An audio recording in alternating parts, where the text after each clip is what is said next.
Discuss చేసాము. మీరు ఆ రెండో భాగానికే ఇంపార్టెన్స్ ఇస్తున్నారు, రెడ్డి రెడ్డి అని. ఆయన పవన్ ఓడిపోతాడు, ఓడిస్తాను, ఓడించకపోతే పేరు మార్చుకుంటాను అన్నాడు. ఆ రెడ్డి అనడం ఎందుకు, దాని మీద నేను నిన్న కామెంట్ చేశాను.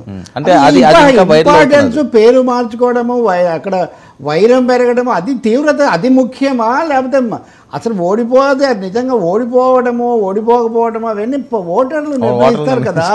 ఎందుకు మనం ఎందుకు బుర్ర పగలు కొట్టుకోవాలి దాని మీద అంతా అని నా ప్రశ్న. టెంపో పెరిగింది, వేడి పెరిగింది, ఒకరికొకరు సవాళ్ళు విసురుకున్నారు, రకరకాల సవాళ్ళు. ఇంకా అవన్నీ మనం చెప్తే మళ్ళీ అదొక పెద్ద ఇది. అందుకని నిజంగా నేను చూసాను ఆ వీడియో కూడా, ఆయన ఏమన్నారు ఏంటని. ఇటువైపు పెట్టింది ఉంది కానీ నాకైతే అది పూర్తిగా రెడ్డి అన్నది నాకు కనపడలేదు. నిజంగా చెప్పాలంటే పేరు మార్చుకుంటాను అన్నట్టు ఏదో కనబడుతుంది కానీ మరి మీరు విన్నారా అది? అది ఒకసారి వేయించండి. పద్మనాభ రెడ్డి గారిని అదే లైబ్రరీ రెడీగా ఉందో లేదో నేను చెప్తాను.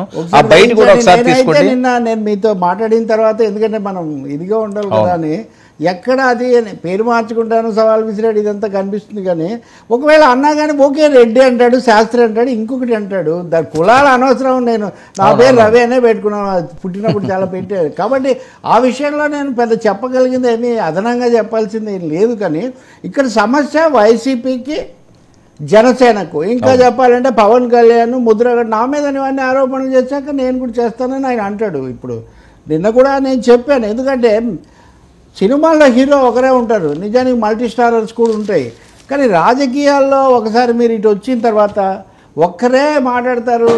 మామూలు అంటే నా అభిమానులు రెచ్చిపోతారు, మీ అభిమానులు మీకుంటే నాకు ఒకరో ఇద్దరు అభిమానులు ఉంటారు.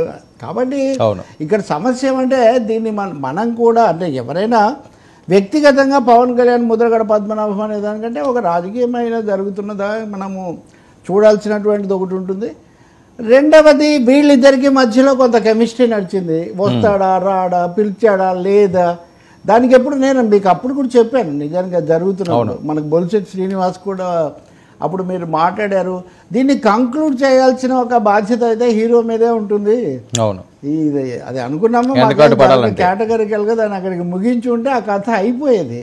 సో ఇది ఏదో రగులుతున్న అగ్నిపర్వతం అని ఆయన లోపల అది బాగా ఇదవుతున్నట్టుగా ఉంది. ఆ తర్వాత తెలుగు చంద్రబాబు నాయుడుకు, ముద్రగడకు ఉన్న వైరం ఎప్పటి నుంచో ఉంది. ఆయన కలిసిన ప్రతి వాళ్ళ దగ్గర తన ఇంట్లో వాళ్ళ మీద ఎలా దాడి చేశారో, ఏం పదాలు పడారో ఆయన ఒకసారి చెప్తే వైసీపీ వాళ్ళు 10 సార్లు చెప్పి అదొక వాతావరణం సృష్టించబడింది.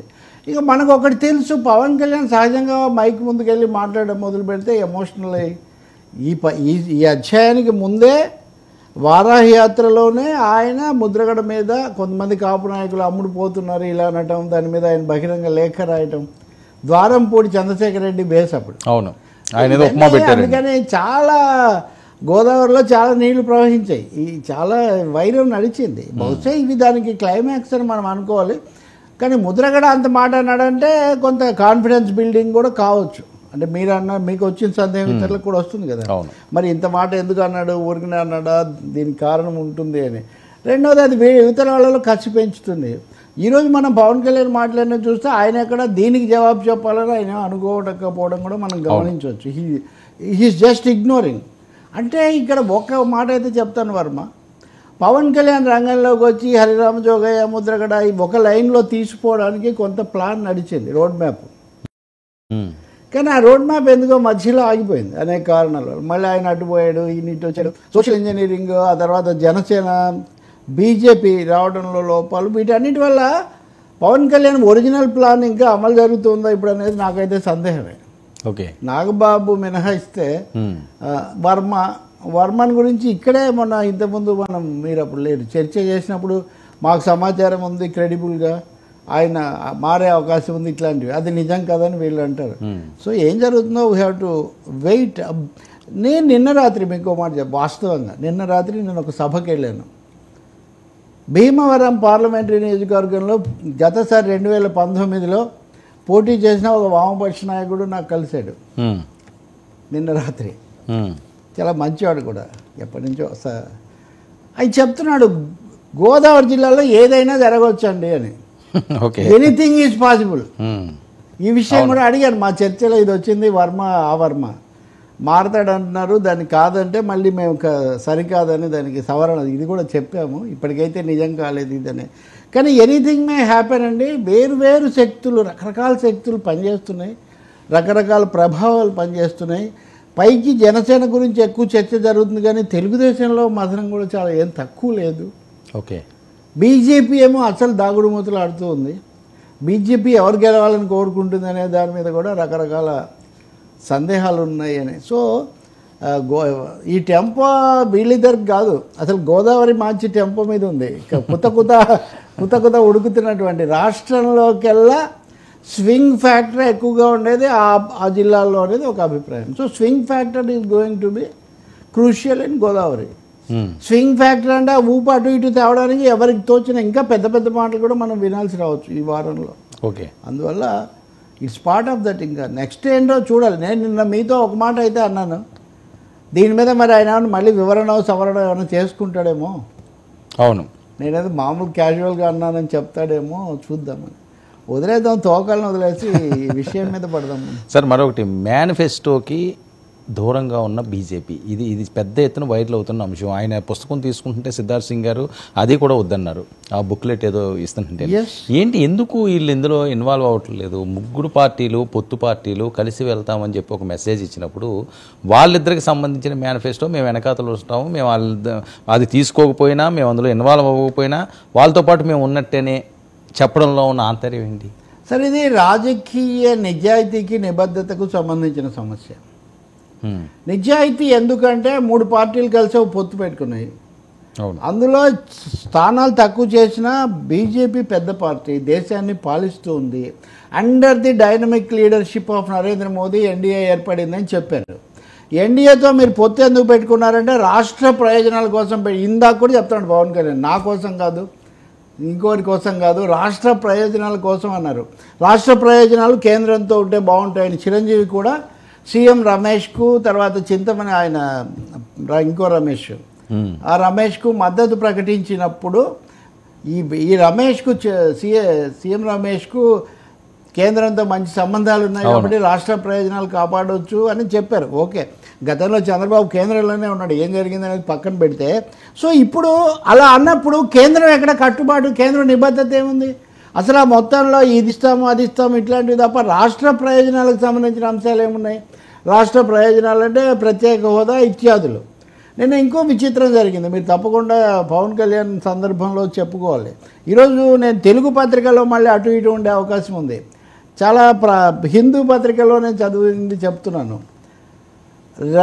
ఇదేది సహాయ పునరావాస కార్యక్రమాలు RR ప్యాకేజ్ ఆఫ్ పోలవరం, దానికి 33,000 కోట్లు కావాలి, అది జరగడం లేదు, నా వంతు నేను ₹1,00,00,000 ఇస్తున్నాను, మనం అందరం కూడా క్రౌడ్ ఫండింగ్ చేసి దీన్ని పూర్తి చేద్దామని పవన్ కళ్యాణ్ సభలో పిలిపిస్తాడు. అంటే క్రౌడ్ ఫండింగ్ చేసి మీరు నేను, ఆయన అంటే సినిమాలో చేస్తాడు కాబట్టి వాళ్ళ కోటి వీళ్ళ కోటి ఇవ్వచ్చు, మామూలు ప్రజలు కూడా ఇస్తే ఇవ్వచ్చు, నేను తప్పని అనట్లేదు.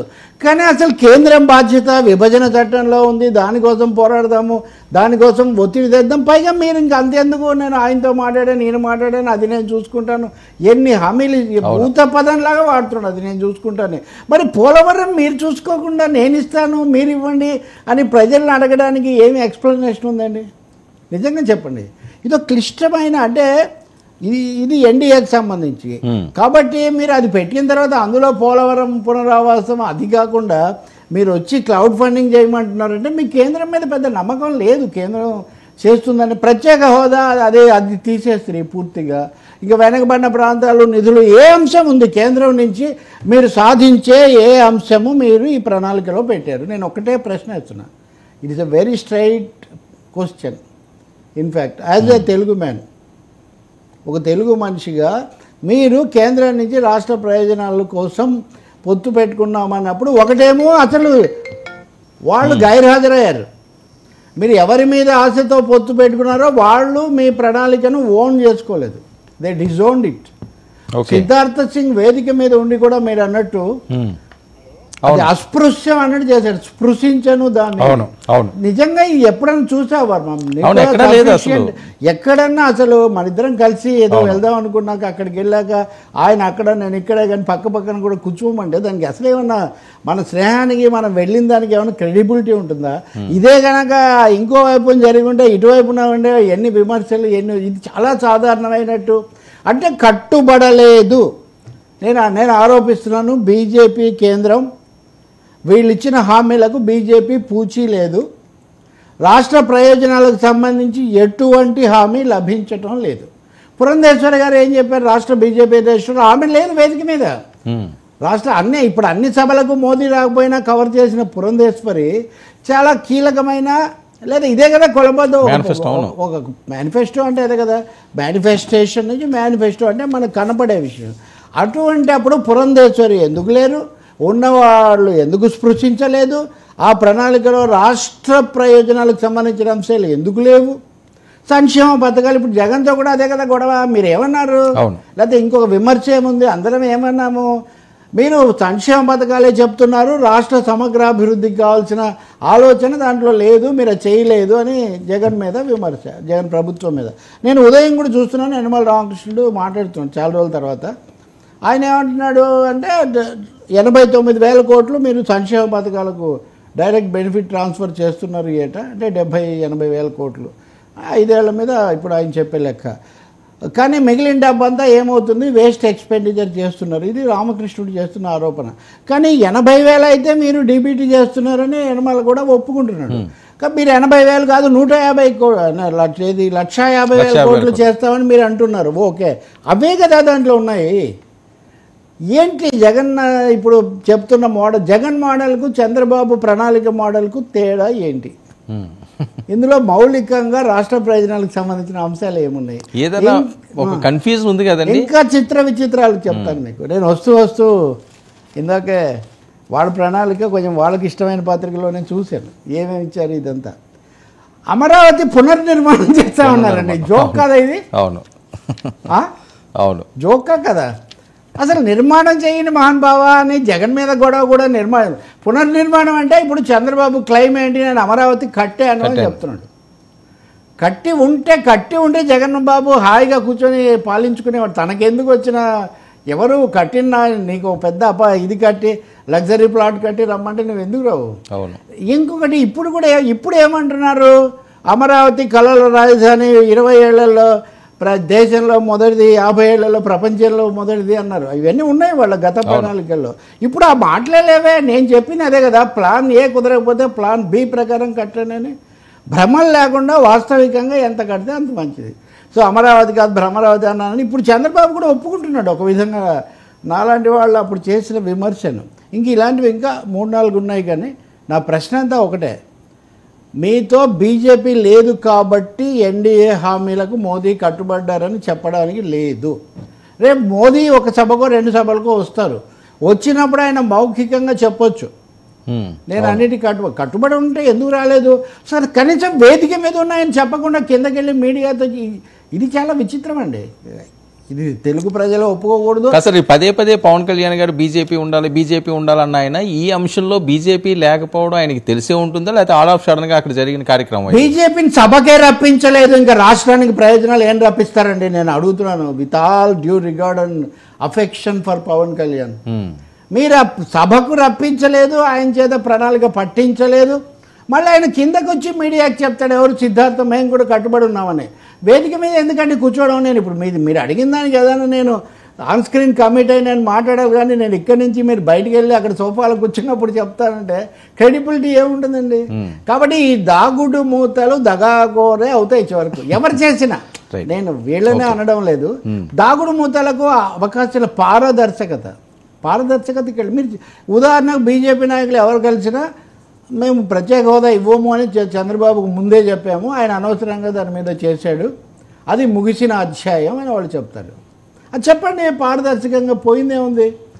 ఇప్పుడు జగన్ నేను 4,000 పెన్షన్ ఇవ్వను 3,500 ఇస్తానని ఆయన చెప్తున్నాడు కదా, అది కూడా 2,000 చివరిలో ఇస్తాను.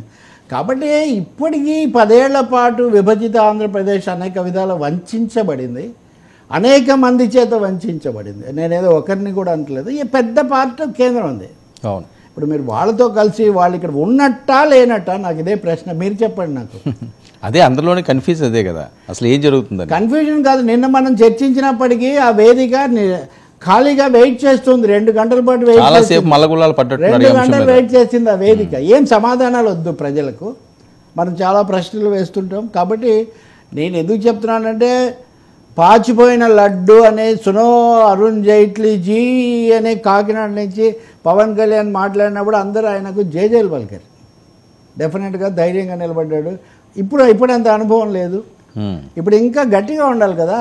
మళ్ళీ చెగువేరా అంటాడు. నేను పొద్దున అది కూడా చూస్తున్నా. చెగువేరాను వదిలేద్దాం, ఇంకా నరేంద్ర మోదీని మనం నాయకత్వం నమ్మో అన్న తర్వాత. కాబట్టి నిన్నటి ప్రణాళికతో కనీసం ఊరుకున్నా పోయేదేమో సూపర్ 6 ప్రకటించామని. ఓకే, మీరు హెడ్డింగ్ కూడా పెట్టినట్టున్నారు కదా. నేను సూపర్ 6లు డబుల్ ధమాకాలు ఏంటండి ప్రజాస్వామ్యంలో? నాకు హోదా కావాలి, నాకు పోలవరం కావాలి, అన్నీ అయిన తర్వాత వర్మ క్లౌడ్ ఫండింగ్ ఏంటండి?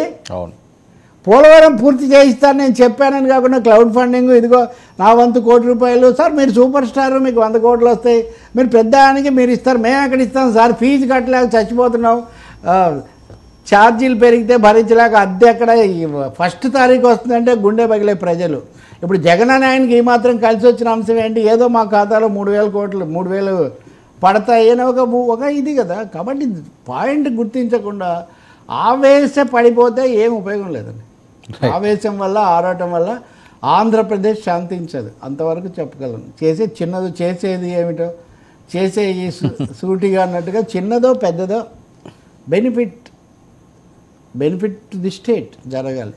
చాలా నేను పర్సనల్గా చాలా డిసప్పాయింట్ అయ్యా.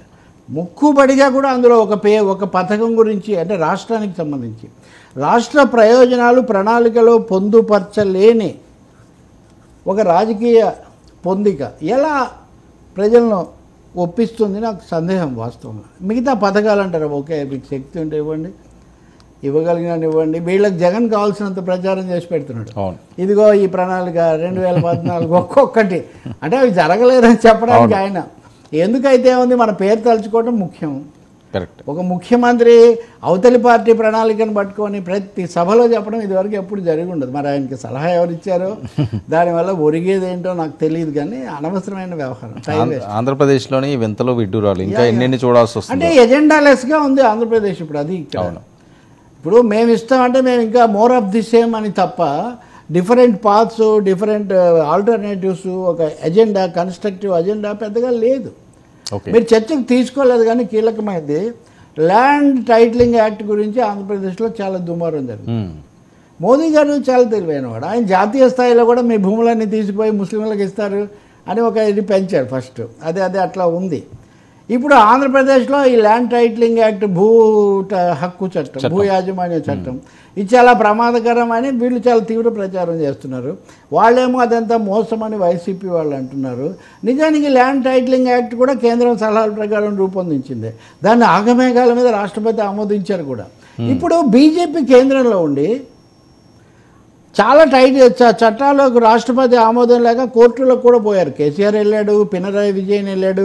మరి ఈ చట్టానికి ఎందుకు అంత ఆగమేఘాల మీద మీరు పెట్టారు? మీ కేంద్రంలో ఉండి మీరు దానికి ఆమోదం చెప్పిన ఆ చట్టాన్ని ఇప్పుడు ఎన్డీఏలో ఉండి మీరు వ్యతిరేకించి రాగానే రద్దు చేస్తూ ఉంటున్నారు. ఇది డూప్లిసిటీ కదా, హిపోక్రసీ కదా. బట్ రైతు సంఘాలు, వామపక్షాలు అవి ఈ చట్టం సరికాదు ఉన్నాయి. ఎందుకంటే ఒక సింపుల్గా చెప్తాను, ఇది ముఖ్యమైనదే ప్రజల కోణంలో. ఇప్పుడు ఒక భూమి నీదా కాదా, దాని మీద నీ పేరుతో పత్రాలు ఉన్నాయా లేదా అన్నది నీకు అధికారులకు సంబంధించిన అంశం. దాని మీద నీకు కుదరకపోతే నువ్వు కోర్టుకు వెళ్ళి అది నాదే అని నువ్వు వాదించవచ్చు. కానీ ఇక మీదట అట్లా కాదు. నీ పత్రాలు నువ్వు అధికారులకు సమర్పిస్తే వాళ్ళు అవన్నీ ఒక 30 పత్రాల ఆధారంగా ప్రభుత్వం యాజమాన్యం నిర్ణయిస్తుంది. ఒక గ్రామంలో 11 రకాల పత్రాలు ఉంటాయి ఆ భూమి దాని టైటిల్ అది నిర్ణయించడానికి.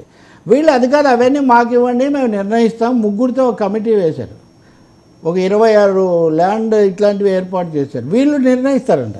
అంటే ఆ ల్యాండ్ నిజమైన ఇదందే టైటిల్ అని మేమేం తీసుకోమంటున్నారు. తీసుకోవడం సమస్య కాదు. దీని మీద వాళ్ళు చెప్పిందే ఫైనల్ కంక్లూజివ్. దీన్ని కోర్టుల్లో సవాల్ చేయకూడదు, హైకోర్టులో చేయాలి. అంటే ఒక ఊర్లో ఒక రైతుకు లేదా ఒక చిన్నవాడికి ఆ భూమి తనది కాదు అవును నిరూపించుకోవడానికి వాడు హైకోర్టు దాకా వెళ్ళడం అనేది మనం ఊహించగలమండి. అయితే దీనికి 2 ముఖాలు ఉన్నాయి. ఇటు కేంద్రం ఆశీస్సులు ఉన్నాయి, ఇటు రాష్ట్ర ప్రభుత్వం కూడా పెట్టింది. ఇప్పుడు సంఘాలు ఏమంటాయంటే ఇదంతా కూడా కార్పొరేట్ యాంగిల్లో తెచ్చింది. ఇప్పుడు అనేక మంది భూముల్లో బతికేస్తుంటారండి. అప్పుడు వాళ్ళు పోట్లాడి ఉద్యమాలు చేసి ఏదో హక్కులు తెచ్చుకుంటారు వాటికి. ఇప్పుడు అవన్నీ ఇమీడియట్గా మీవి కాదు. ఎందుకంటే ఆ అన్ని పత్రాలు మీరు చూపిస్తే తప్ప కుదరదు కాబట్టి. రెండోది మాకు ఒరిజినల్ పత్రాలు సమర్పించమంటున్నారు అధికారులు. అవునో కాదు, తెలంగాణలో కూడా ధరణి పోర్టల్ అన్నప్పుడు ఇలాంటి సమస్యలు కొన్ని వచ్చాయి. అవును. సో ఇప్పుడు మనది భూమి నాదటన్నా భూమి పక్కున నవ్వు, ధనము నాదటన్నా ధనము నవ్వు అని, కథన భీతు చూసి కాలుడు నవ్వురా విశ్వదాభిరామ వినోద.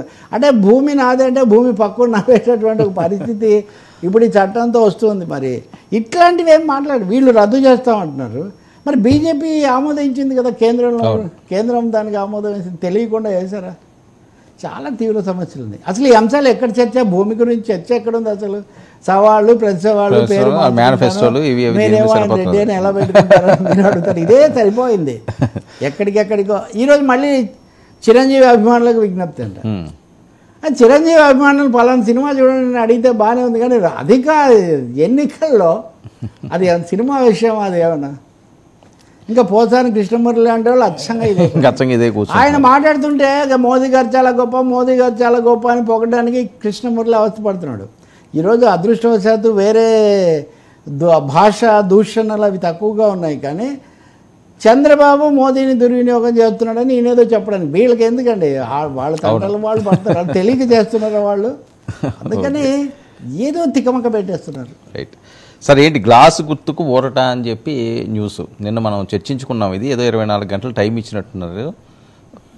అంటే ఈరోజు హైకోర్టులో పూర్తి వివరాలు ఇంకా మనం చూడాలి. వాళ్ళు ఉన్న చోట వరకు దీనివల్ల ఇబ్బంది రాకుండా చూస్తామని చెప్పినట్టున్నారు. అంటే ఉదాహరణకు పార్లమెంట్ సీట్లు 2 చోట్ల పోటీ చేస్తుంది జనసేన.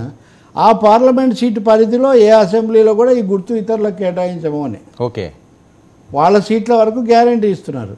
మిగిలిన సీట్లలో కూడా ఇవ్వకూడదు అన్నది అది మటుకు మేము పరిశీలించి చెప్తామని వాళ్ళు కొంచెం సమయం తీసుకుంటాము అని ప్రయత్నిస్తామని చెప్పారు.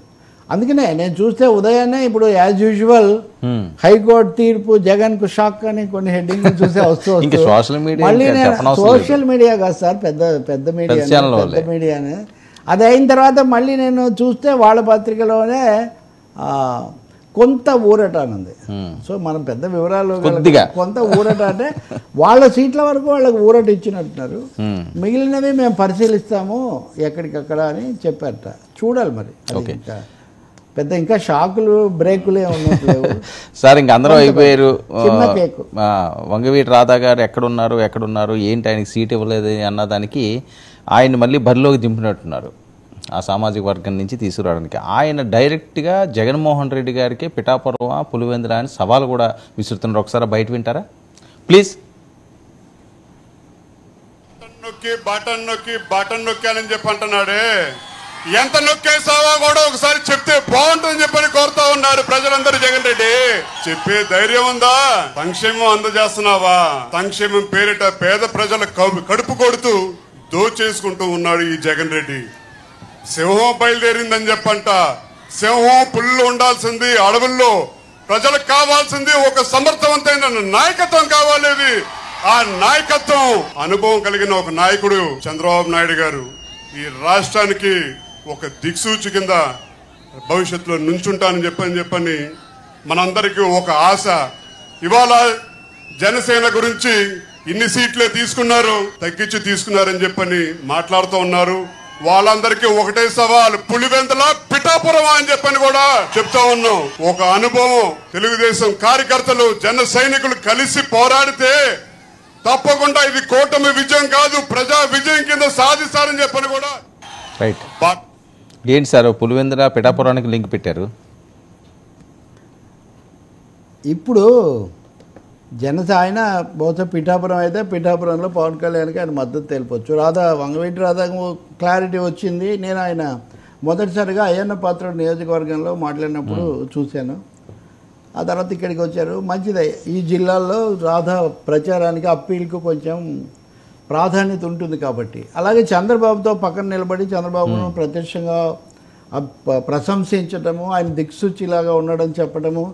సరే, ఈ దిక్సూచి పట్ల ఒక సామాజిక వర్గంలో 2 రకాల అభిప్రాయాలు కూడా ఉండొచ్చు. గోదావరి జిల్లాలో అవి ఇంకొంచెం ఎక్కువ కూడా ఉండొచ్చు. ఎందుకంటే వాళ్ళు 2014లో చంద్రబాబుకు అత్యధిక స్థానాలు వచ్చాయి, 2019లో జగన్కి వచ్చాయి. ఇప్పుడు ఎలా వస్తాయో మనం చూడొచ్చు. అలాగే రాధా కూడా తన నిర్ణయం ప్రకారం తన మద్దతు ఇవ్వచ్చు, నేను పెద్ద పదవి ఇస్తా అని వాగ్దానం చేశారు అని కూడా ఒక వార్త చూస్తున్నాం. ఆ పదవి ఎన్నికల ముందు పార్టీ పదవే, ఎన్నికలు అయిన తర్వాత ప్రభుత్వ పదవే, నాకు అంత క్లారిటీ ఇంకా లేదు. పదవే కదా అన్నట్టు. కానీ మీరు అడిగినట్టుగా పిఠాపురం వర్సెస్ పులివెందుల అన్న వాదన చాలా తప్పు. ఓకే, ఇది ప్రాంతాల మధ్య, నియోజకవర్గాల మధ్య యుద్ధం కాదు. ఏమి ఎక్కడికక్కడ ఆ నియోజకవర్గంలో రెండు పార్టీల మధ్య ఎన్నిక జరుగుతుంది. కానీ పిఠాపురానికి, పులివెందులకు, విజయవాడకు, గుడివాడకు, లేకపోతే కర్నూలుకు, కాకినాడకు అలా జరగదు. ఓవరాల్ గా ఉండాలి దాని ఎఫెక్ట్ అనేది. 175 నియోజకవర్గాలు అంటే ఇక్కడ ఒక కనెక్షన్ ఉంది. ఇక్కడ మనము ప్రాంతీయ పరమైన, తర్వాత సామాజిక కులాల పరమైన అంశాలు ప్రస్తావించేటప్పుడు కొంచెం అప్రమత్తంగా ఉండాల్సిన అవసరం ఉంది. రాష్ట్రం చాలా మూల్యం చెల్లించిన పరిస్థితి కూడా ఉంది. ఇంకోటి, పిఠాపురంలో రాయలసీమ రౌడీలు వీళ్ళందరూ వచ్చారు, లాడ్జీల్లో అంతా ఉండిపోయారు చాలామంది అని చాలా కథలు ప్రచారం విన్నాం. మళ్ళీ జగన్ అక్కడికి వెళ్ళినప్పుడు పులివెందుల అంటే మంచికి నిలబడుతుంది, ఆయన ఏదో మళ్ళీ తన తరఫున తను పులివెందుల అంటే మాట నిలబెట్టుకోవటం అది ఇదని. అసలు ఈ ప్రాంతాల మధ్య మాటల్లాగా మాట్లాడడం పొరపాటు. ఫస్ట్ ఇట్స్ నో 4 ప్రాంతాలు వేరైనా మన అంతరంగం ఒకటేనన్నా, యాసలు వేరే అయినా మన భాష తెలుగు భాష అన్నా, వచ్చిండన్నా, వచ్చాడన్నా, వరాల తెలుగు ఒకటేనన్నా అన్నగారు పాడినటువంటి పాట అటువంటిది. ఇక్కడ పులివెందుల వర్సెస్ పిఠాపురం ఎందుకండి ఇవన్నీ లేనిపోయి? జగన్ మీరు విమర్శించండి. జగన్ వర్సెస్ పవన్ ఆయన రోజు విమర్శిస్తున్నాడు, పిలిచి మరి ఏం జగన్ అని పక్కనే ఉన్నట్టుగా మాట్లాడుతున్నాడు. మీరు కూడా అలా చేయొచ్చు. నేను రాధాన్న గురించి కాదు నా ప్రశ్న.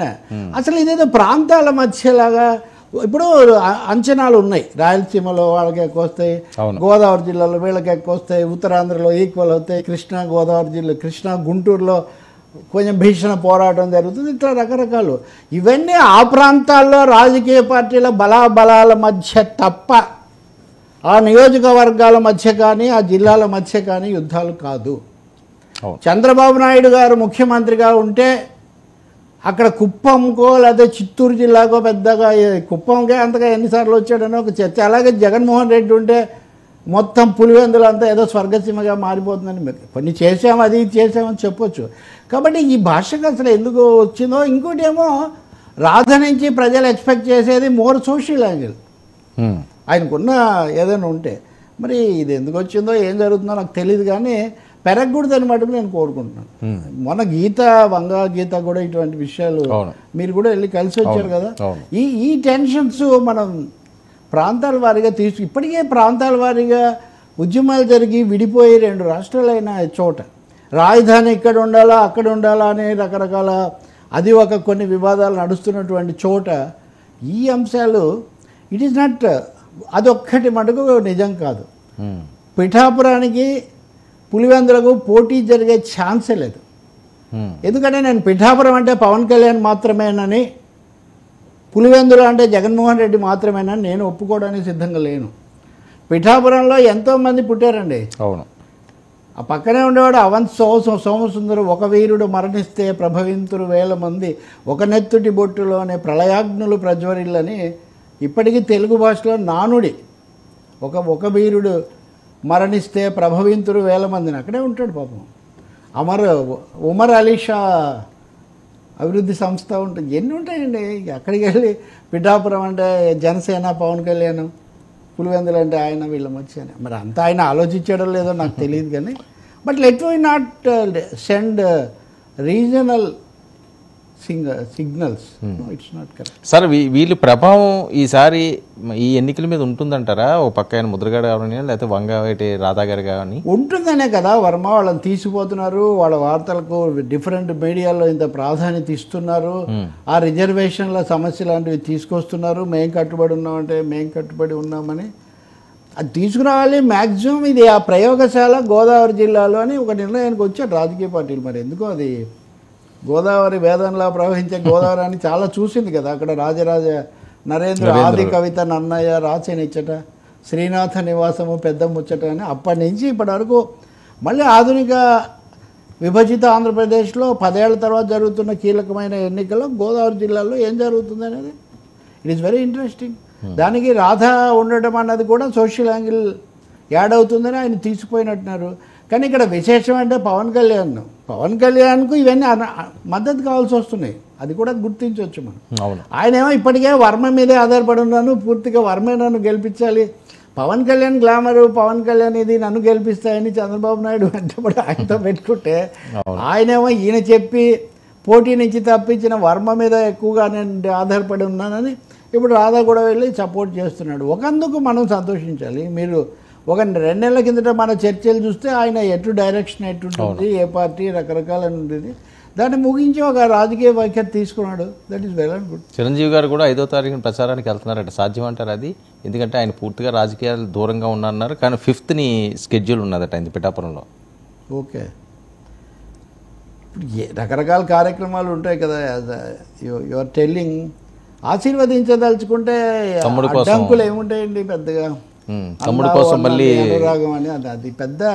చిరంజీవి అక్కడికి వెళ్ళి కూడా చెప్పొచ్చు, ఏదో కార్యక్రమం కోసము వెళ్ళొచ్చు. తప్పకుండా చిరంజీవి మరింతగా పవన్కి అండగా నిలబడాలని భావిస్తున్నాడు అనేది స్పష్టం. అదే అందులో సందేహం ఏం లేదు. అందుకే పవన్ కళ్యాణ్ లేదా ఆయన శిబిరం కూడా చిరంజీవిని గురించి తీసుకురావటం, వీళ్ళు కృష్ణమురళి ఇలాంటి వాళ్ళు కూడా చిరంజీవి తేవటం, పోస్ట్ అని అది జరుగుతుంది. కాబట్టి ఇట్ ఈస్ క్వైట్ పాసిబుల్. ఇప్పటికే వరుణ్ తేజ్ వెళ్ళాడు, అవును, ఇంకా నాగబాబు అక్కడే ఉన్నాడు, అచ్చంగా నాగబాబే ఎక్కువ ఇన్ఛార్జిగా ఉన్నాడని చెప్తున్నారు. కాబట్టి మెగా ఫ్యామిలీ తీసుకుంటుంది. మీరు మొదట్లో అడిగేవాళ్ళు కదా, మెగా ఫ్యామిలీ అయితే ఆయనతో ఉంటుందండి, ఇందులో ఏం సందేహం లేదు. మీరు అప్పుడే చెప్పారు. మెగా స్టార్ కూడా ఇక్కడ ఉండబోతున్నాడు అంటే 1-2 సార్లు చెప్పొచ్చు, ఆయన రోజు ఉంటాడు అని నేను చెప్పలేను, కానీ అదైతే జరగవచ్చు. ఇక్కడ ఒక I think we are coming to the close. మొన్న కూడా చెప్పాను నేను, ఎన్నికల్లో సినిమా తరాల ప్రభావం తగ్గిపోతుందండి.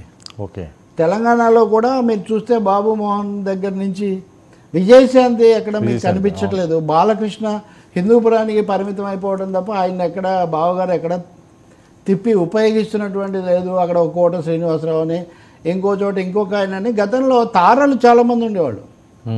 ఇప్పుడు ఈ పవర్ స్టార్ ఒకరు తన అసెంబ్లీలో ప్రవేశిస్తానని, అది కూడా ఆయన అసెంబ్లీలో ప్రవేశిస్తానని, ఒక చిరంజీవి లాగా లేదా ఎన్టీఆర్ లాగా దీనికోసం కాదు. అందుకని ఆయన చంద్రబాబు నాయకత్వాన్ని పొగుడుతూ అక్కడ ఆయన ఎక్కువగా నిలబడి ఉన్నారు. మొత్తం మీద చెప్పాలంటే star power, I'm not talking about power star, star power అనేది రాజకీయాల్లో తగ్గిపోతూ ఉంది. అది ఓవరాల్ దేశవ్యాప్తంగా ఉంది. మోడీని ఆశ్రయించుకున్న నార్త్ ఇండియన్ స్టార్స్ కొంతమందిని మినహాయిస్తే సౌత్లో మటుకు ఓకే, అది కమల్ హాసన్ కూడా ఒక పార్లమెంట్ సీటుకు డిఎంకేతో కలిసి పోటీ చేస్తున్నాడు. మరి తనే పార్టీ పెట్టి కొంత ప్రయత్నం చేసిన ఆయన. అందుకని అది కూడా ఒక సింబల్. అంటే ఎన్టీఆర్ గారి తర్వాత పెద్దగా ఎంజీఆర్ తర్వాత కూడా సక్సెస్ లేవు కదండి స్టార్లకి. సో దాని మీద ప్రజల్లో ఆ హీరో అంటే సినిమాల వరకే పరిమితం, రాజకీయాలు కాదేమో అనే భావన ఏమైనా వచ్చిందనుకోవచ్చా? అంటే ఒకటేమో కార్పొరేట్ పవర్ విపరీతంగా పెరిగిపోయింది. ఈవెన్ స్టార్స్ కూడా అంటే 100 కోట్లు అనేవి మామూలు అయిపోయిన తర్వాత డబ్బు తక్కువగా ఉన్నప్పుడు లేకపోతే అది లేనప్పుడు సావిత్రి గారు ఇలా ఉన్నారు, అలాగా అది కట్టుకున్నారు, ఇదంతా ఒక ఇది. ఇప్పుడు ఒకటేమో విజువల్ మీడియా, రెండవదేమో సూపర్ బిలియనీర్స్ సంఖ్య పెరిగిపోయి సినిమా పరిశ్రమ కూడా వందల కోట్లు ఖర్చు, మామూలు 100 కోట్లు అండి. 1 కోటి అయిందంటేనే నా రామనాయుడు ప్రేమ్ నగర్ ఆ సినిమాలు తీసినప్పుడు 25 లక్షలు, అది కూడా చాలా సమకూర్చుకుంటాయి. అవి ఇప్పటికి చాలా గొప్ప డ్రీమ్ ఫిలిమ్స్ లాగా ఉంటాయి.